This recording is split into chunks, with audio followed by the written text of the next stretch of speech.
Good morning, everybody. We go live this morning. I think I drive down Madison Street. We gonna go down Madison Street till we go to the house.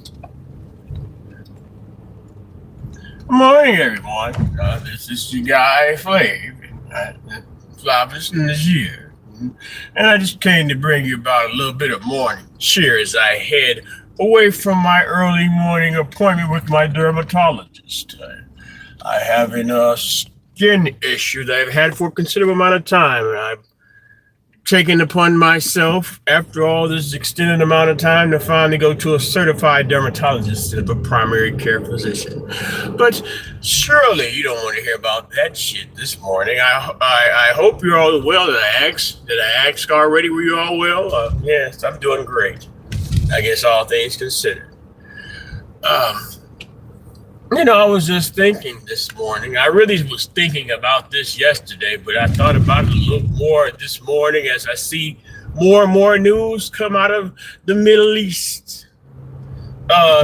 That's been it started underneath the Biden administration. Well, not necessarily it started. The certain incident where the hostages were taken, and I guess what they say was October 7th or something like that. It seems kind of, convenient, and like maybe in some cases, miraculous. Would that even be apropos term? Miraculous that in the month of October that the ceasefire is coming, and once upon a time we was in the 90s, we used to pump up our fists because we was still kind of dumb and gullible and stupid as African American, Black Negroes and nigger folks. We wanted to be everybody friend. We was down for the South Africans.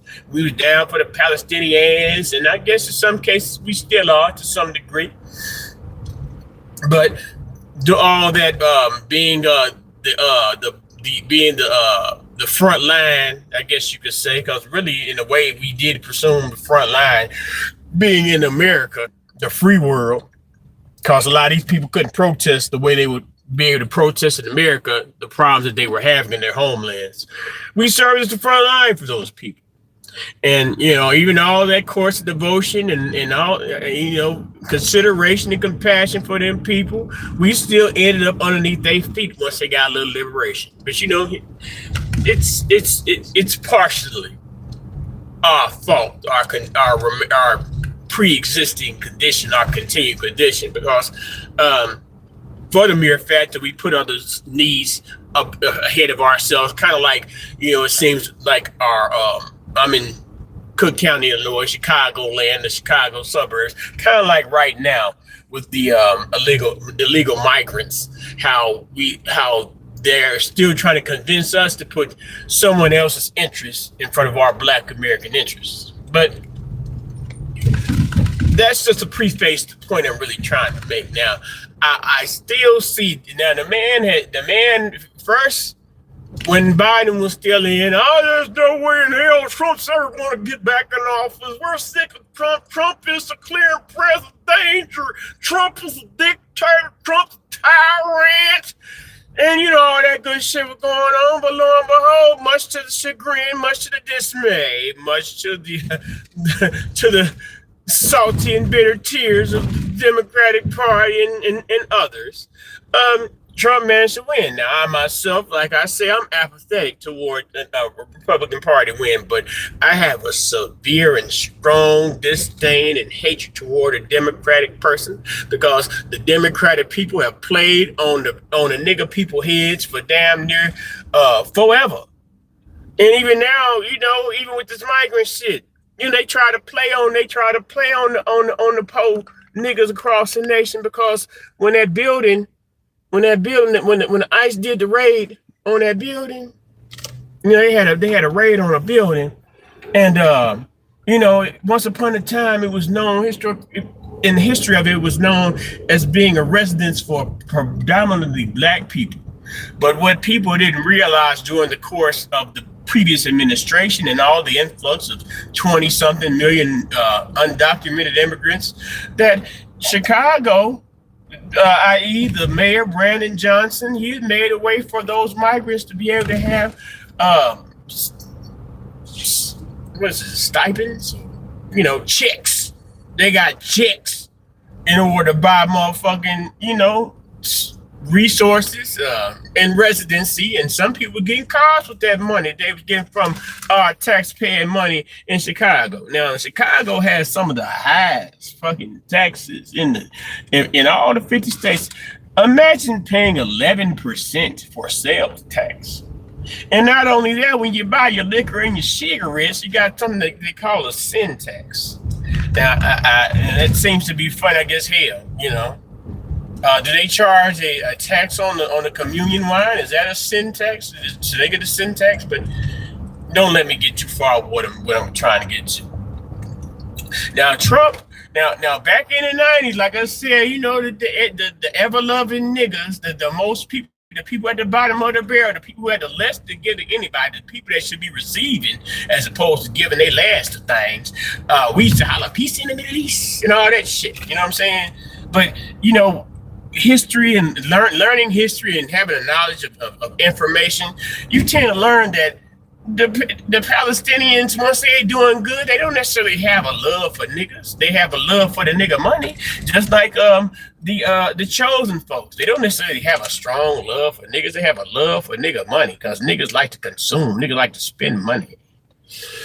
Trump be racist as shit. Bad orange man. Hey man, that's what I say. Sound like Grandpappy from the Boondocks. I ain't your goddamn Grandpappy. I ain't got no kids, nigga. I'm just doing my best to attempt to be articulate. Maybe articulate sounds old because y'all YNs talk with broken English. You want me to talk, yo, fool? You want me to talk broken English, man? That what you want? Let me communicate to these white folks while I'm communicating to y'all dumb niggas at the same time, okay? So, anyway, all these years, and people say, the Middle East and this, that, and the third. Now, when the shit happened, they talk about all these hostages they supposedly got kidnapped during that time period. The good chosen people, and when I say chosen people, I mean the good Israel people.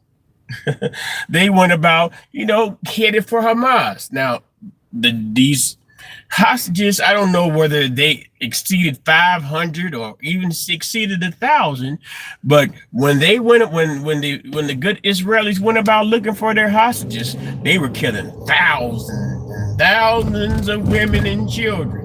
And it seemed like, the good American folks, they wasn't really reacting to it too much. These is women and kids being killed, but they you can't be so sure about those kids. They'll be killers too.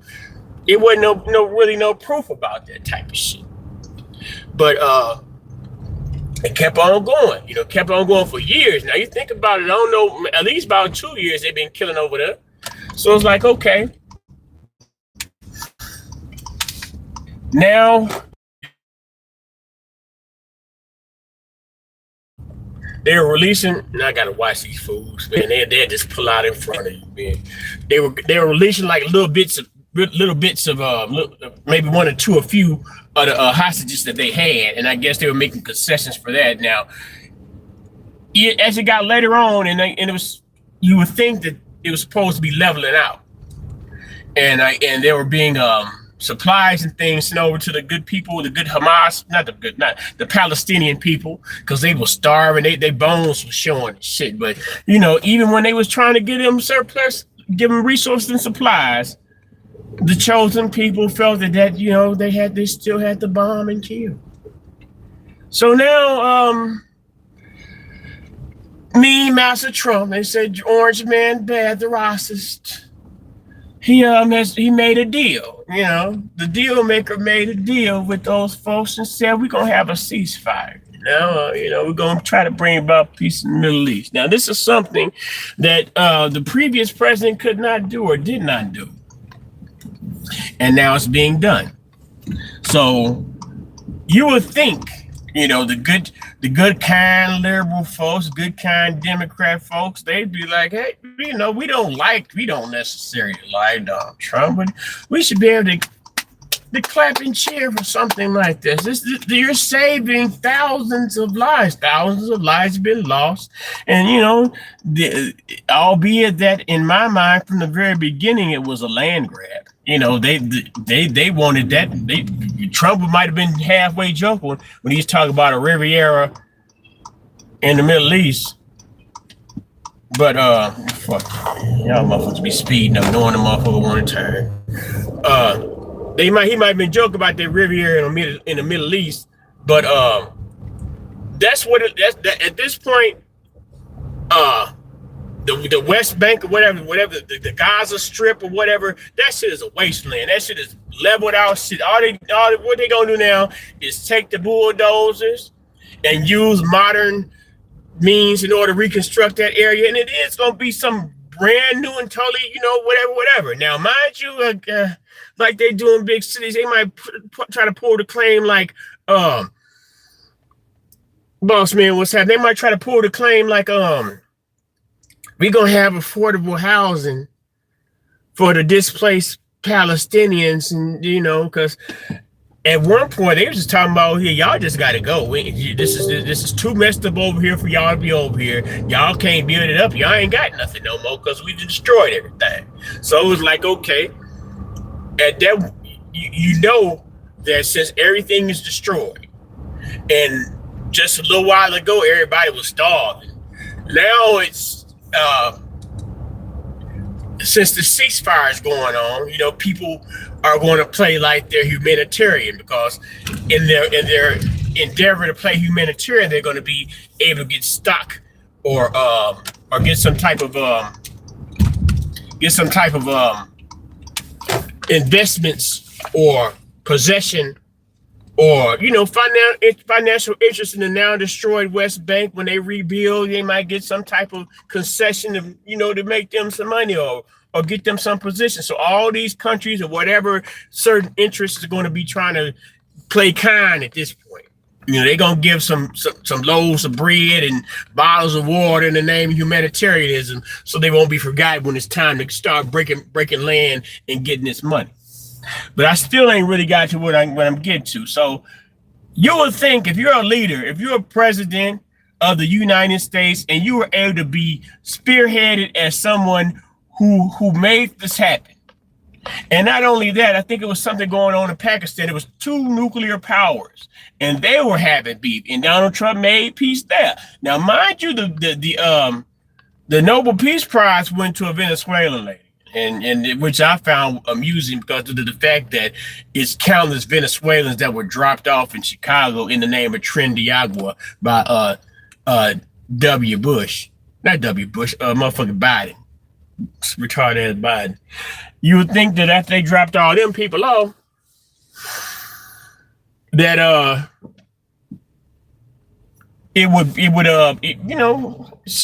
if she working on peace in her country and this, that, and the third, why don't you work about coming and pick your people up? They done already sent all the gang members over here. Figure out some way to come get these people from over here. But a president who has brought about, as a propaganda say, peace in the Middle East, you would think that he would be the one to get that Nobel Prize, that Nobel Peace Prize. You would think that he would be the one to get the Nobel Peace Prize for what he done in Pakistan or whatever, and all them other places like that. He working on the Russians and the Ukrainians to bring that peace out. You would think that he would get that Nobel Peace Prize, but no. They say something like the rumor saying that his integrity and this, that, and the third. Man, when you deal with world leaders and you deal with these type of people, man, integrity and principles is all out the fucking window in the name of power. So the shit they was talking about, that's the reason why they didn't give it to him. They gave Barack Obama one, and I don't even know what he did in the name of bringing peace about nowhere and nothing. But I say this to say that people, for some, and what gets me the most, it'd be black folks. And I always ask black folks, and I be hearing my little words and shit. I'm a small motherfucker creator. I ain't got nobody, I ain't really got no big platform like that. I be hearing my game coming out of motherfuckers' mouth. I said years ago, y'all niggas talking about how y'all hate Trump so goddamn much. Y'all spending all types of motherfucking COVID money having a ball. going places and doing things. Now some of y'all niggas getting them lashes put on you. They start getting them lashes put on y'all when Biden started coming back for them PPP loans. But during that time period, 2020, and a little bit afterwards, niggas was having a good old time underneath the Trump administration. But yet and still, you had these same stalwart people. They still talk. They still holler this chicken little shit. Like the sky's falling. Like, like they got some reason to fear Trump, Donald Trump, like they would have any other reason to have trepidation or intimidation by any other president. Now, Biden was picking my motherfucking pockets by way of inflation and interest rates. But, a nigga got to do what a nigga got to do, So I'm asking, I asked this question why when Trump was running against Biden and when Trump was still in office and when niggas was doing all this crying. What has Trump done solely and specifically that detrimentally affects Black American nigga folks, African Americans, people of colors, Negroes, whatever in the fuck you want to call a nigga with a person with melanated skin, by the name of, by way of, shit, I shouldn't say, some people say we not Africans, but y'all know what I'm saying. What has he done specifically and solely, directly, that detrimentally harm Black people? Now, that question I asked for years and years and years. I ain't never got no answer. If y'all got an answer for it, leave it in the motherfucking comments. Not that I'm going to take it seriously because I can't think of nothing. I like to think I got a pretty good level of intellect, and I have not yet figured out yet why, aside from the fact y'all hear Joy Reid or anybody else, them MSNBCs or Don Lemon or CNN marks, they talk about, you supposed to be mad at Trump, you supposed to be scared of Trump because Trump's a racist. And I'm like saying, I can point specifically, like say for example, we can go back to Bill Clinton. Bill Clinton, he brought about NAFTA. Now, what NAFTA did was take the low-skilled, relatively decent paying jobs and shipped them over to Mexico and shipped them over to India. That's why when you call the motherfucking customer service, you'll hear Abdul calling himself Richard. This is Richard. How may I help you today? This is Richard on behalf of T-Mobile. I'm sorry, like a Chinese motherfucker, but you get my point. Then you might go and then you might see where W had amnesty for the Mexicans. The Mexicans was coming over to get driver's license. My driver's license was suspended like a bitch. And they had them others coming over. They was able to get driver's license and all kind of little shit in the name of amnesty. Then you have Barack Obama. Barack Obama overseen one of the biggest losses of Black American wealth in recent history, but niggas love Obama to this day. Obama was on this page talking about how our people is too materialistic. Part of our culture is materialistic. Nigga, you the same motherfucker that was brushing the dirt off your shoulder, sucking Jay-Z and Beyonce dick. And you got the nerve to come to niggas in your passe days talking about the culture and materialism. So that's all these people I'm saying. Now, these are things I listed off. These are things that specifically and solely, and I shouldn't say solely because it affected other people, the poor white trash too. These are things that affected Black people in a severe way. And because I say this because I was affected by it. Now, during Trump, the first in January 2017, I got my job I got now, and I had this the longest job I had. Now I'm having trouble on my job now because I moved to a different department, but the job I got now, I make the most money I made on any job. I got good benefits because I just came from a dermatologist. I went to see a specialist.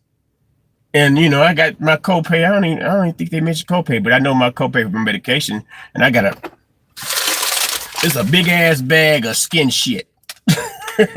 And this shit cost $27. This shit probably cost, without the insurance, this should probably make this somewhere near about $200 something. So I say to these people, and I talk to these people, I'm like, man, why y'all still on here crying about this motherfucking Trump shit? Y'all sound weak. Y'all, you holler about we're not our ancestors. You goddamn right you're not your ancestors because you focus too much on the white folks and you scared and you live in fear. One thing about them old niggas, boy, they stayed away. They want to not be bothered by them white folks, but y'all niggas rather tap dance in front of the fucking white folks and be in the white folks' face like they supposed to give a damn about how you feel in your opinion. Your opinion is not making you any money. Your opinion is not changing your circumstances. Your opinion is not harming or moving anybody out the way. It ain't the days in the 70s where I'm gonna go get my mama. She gonna come back and tell you all. That shit over with. No white folks ain't scared of y'all no more. At all. when they start coming with domestic violence rules and shit like that, laws and stuff like that, ain't no more of that, okay, I might whoop you up and then get a pat on the wrist. That shit ain't like that no more. Shit expensive nowadays, fam, as it is. We just keep pushing while the storm and rain pass through. You goddamn right, man. Shit, I'm like I said, this week and I get paid tomorrow night, well, early Thursday morning, like Thursday morning, 8 a.m. Wednesday night. My direct deposit. But during this last week, man, I looked at my accounts. I'm like, God damn, nigga, your little vices and shit, man. I ain't drank nothing in about a week and a half. And I haven't really had the urge to smoke nothing.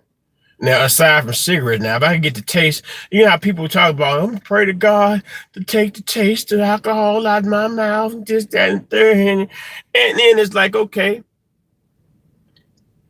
I see it, and I heard another person, a creator, talking about that God is in you, not that we don't necessarily know that the creator is within us, but my circumstances, situations, had to force me to knock the taste out of these items, out of my vices, out of my mouth. So it's like, we go back to the Trump part. Trump, and I'm back in Chicago, and the ICE folks, and the Democrats up here. How the Democrats are standing in the pain of criminality. Now, this ain't just so compassion, all them people doing bad. They innocent people. The first thing they did when they came to the country was break the law by coming over the border. Now they got gang, the trendy Yago gang. There wasn't no niggas in that building. The niggas in that building that got the ICE hit, they was already complaining. They talk about, we didn't want the Brandon Johnsons and the black Democrats up here. They talking about, we didn't want y'all up here, this, that, and the third. The niggas in that goddamn building, they said, Trump, come get these marks. Flip Chicago red, a group of black ladies, they just stood on business for years. They moved some shit in the name of deportation. So now you got these people got to play run interference. They got to come up with lies. They got to picture a little kid and a little baby in handcuffs behind his back. Come to find out that's a kid from motherfucking Texas. His daddy from Texas, and his daddy is actually an officer. Why would y'all flash fucking propaganda? Your media lied to you. Your media lied to you so bad that somebody like me, before Trump came in, if I started talking that shit about the COVID or this, that, and the third, my shit would be shadow banned because I knew how to do it so cleanly that they couldn't just like remove my platform altogether. They'll put some bullshit like disinformation up there, and then when you examine what they call my misinformation, it'll be something trivial. Not the bulk of what I said being wrong. It'll just be some sideline shit of what I said they say is wrong. So now, these Democrats, the same Democrats that that actually canceled the Twitter of a sitting president, and could you ever believe that something that's supposed to be so community friendly as social media? Would you believe that they'd be able to just shut a motherfucking president up, just cancel this account? Mind you, they were praising social media when Barack Obama got in. Oh, Barack Obama, like the first president to win an election by way of social media. They made a way for Barack Obama. They said, well, you like your BlackBerry? I don't know if y'all might be too young to remember what a BlackBerry, y'all iPhone niggas now. You like your BlackBerry, Obama? We we gonna let you be able to use your BlackBerry online. Don't worry about it. We'll make sure you won't break into security protocols. You had Trump on there trying to defend himself. Now, you would think that even if he's incorrect, maybe he's not in the know, you would think that as the person, if it's not something that's going to directly and immediately cause like freedom of speech, if you're not saying something that's going like you hollering fire in a crowded theater, if it's not something that's going to immediately cause imminent physical harm or danger to somebody else, you should be able to speak your mind freely. They infringe on the president's freedom of speech. He calls this October, the hillbilly, it's not October, the hillbilly revolution of January 2021. He's causing what they call insurrection. Man, come on with that shit, man. They had feds all out there. And I tell people this, I was telling one nigga about this yesterday. Why do you think they confiscated all them white folks, whoever was out there praising Trump, come out there to see Trump speak or whatever? They had camera phones. They were shooting videos and shit. Why do you think that you can't find nobody on nobody page where they was posting that footage where they was out there? They banned niggas from putting that footage out there. You better not put that motherfucking footage out there. Your shit getting shut down. It was some white YouTubers with huge accounts, and they was out there in the name of being pressed. All the little footage they had, they would have told the tale about how phony that shit was. That shit wasn't nothing. That was motherfuckers walking, doing a tour of the Capitol building. Now, it might have been a couple of deviants that smeared shit on Nancy Pelosi's computer, but you got to take the bitter with the sweet, I suppose. But you had cops in there high-fiving them motherfuckers walking through there, escorting them through there. And them people end up getting all that jail time, and them motherfuckers surprised that Trump pardoned them because they did them motherfucking people wrong, man. Oh, I don't care what he say. He's a liar. He's a clear and present danger. We were scam these nuts. I need to figure out a way to get all this shit off my phone. These motherfuckers call me out goddamn day to scam likely shit and these unknown numbers I don't know about. But I say all this to say, man, I'm sick of y'all niggas. And I'm speaking, I don't care what your little white liberal folks tell you how they do or wherever in the fuck I'm sick of y'all niggas crying about Trump. I'm sick of not being able to say, well, damn, that was a good thing he did. Well, damn, if he bringing out interest rates and I'm sick of paying high interest rates, then that's a good thing, ain't it? You hate Trump. You a coon. You this, that, and motherfucker, fuck you. If you voted for Biden and you supported Biden all this goddamn time, that nigga told y'all in order for you to have permission to be a nigga, you had to vote for him. And you mean to tell me I can't praise something that's helping my motherfucking pockets? You can kiss my goddamn ass. That's what you can do. But I just want to come on this morning to talk to y'all. Boss man, I sure appreciate you, baby. I sure appreciate you. Tell me see anybody was in here. Yeah, my nigga boss man came through. So yeah. With that being said, man, through all the rain and the storm, these palms gonna remain up, goddammit. And if you see a blessing there, you want to reach out your hand, take it out, feel free, because I know as long as I'm in the state of receiving, state of giving, I'm gonna be all right. Because I am my motherfucking ancestors. I talk to my ancestors. Y'all niggas think y'all better than your ancestors because y'all can type comments on the internet to each other. Y'all can argue with motherfuckers online. The ancestors, they had to stand toe to toe, nose to nose, lip to lip, belly to belly, knee to knee. Y'all niggas can do this shit from the safety of y'all home. And fear no trepidation. Y'all can't talk this shit. Y'all couldn't talk that big talk the master y'all talked to y'all computer back in the day. You better be ready for the Klan to come in your door and scoop your ass up and hang you from the tallest tree that they can find and put your dick in your mouth. Nigga nation and nothing, peace and love. Y'all, I'll let y'all niggas go around, man. I'm just fucking around on here, man. One day I'll be a creator. One day I'll be a content. One day I get me a few $1,000s in check by way of YouTube algorithm. You did. You did. Peace and love, boss man. I holler, man. I holler. I hollered all y'all, man. Nigga Nation nothing.